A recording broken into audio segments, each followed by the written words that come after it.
What's up, everyone? Today's Bible passage is Proverbs 24, verses 5 and 6. And it ends with that wonderful phrase, with many advisors, a battle is won. And the truth is, a lot of us are too egotistical to believe that. We think if we want to get something done right, we have to do it ourselves.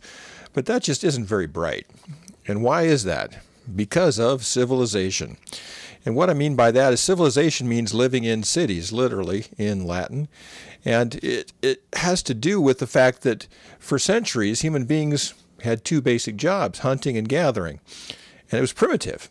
Stone Age people, they didn't have a lot of advanced metal. They didn't have a lot of advanced separation of labor, division of labor, all that stuff. And this all changed in the Middle East. In a place called Jericho, archaeologists tell us, Old MacDonald's farm was invented. People started living in cities and planting crops, and not just going out and gathering and hunting.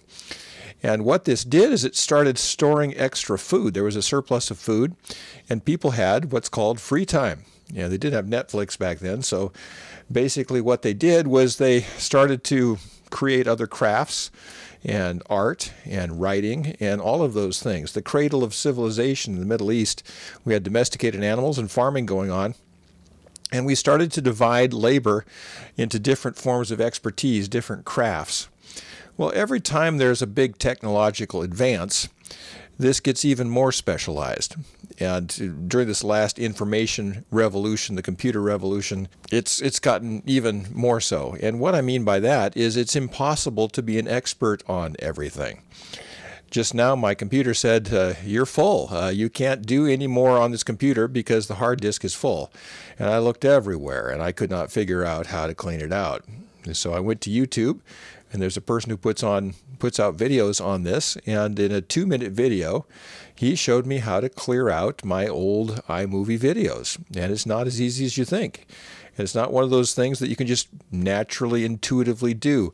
So I just want to invite you to lay aside that pride that some of us have, that we have to do everything ourselves, and ask for help. Asking for help is a high form of wisdom. Ask for help with money. Ask for help with a decoration. Ask for help with putting your time together. I do vocational life coaching for people who want to get their vocational life in order. We all have something we can give and a form of service, something we're good at, and those things we need to receive from others. So I would just invite you to sometimes spend a little bit of extra money and go after an expert in a field and get some really good advice on things. And a lot of it's free anyways. So get out there and take advantage of many advisors, because that's how the battle is won. That's the good news for today, and I'll talk to you again tomorrow.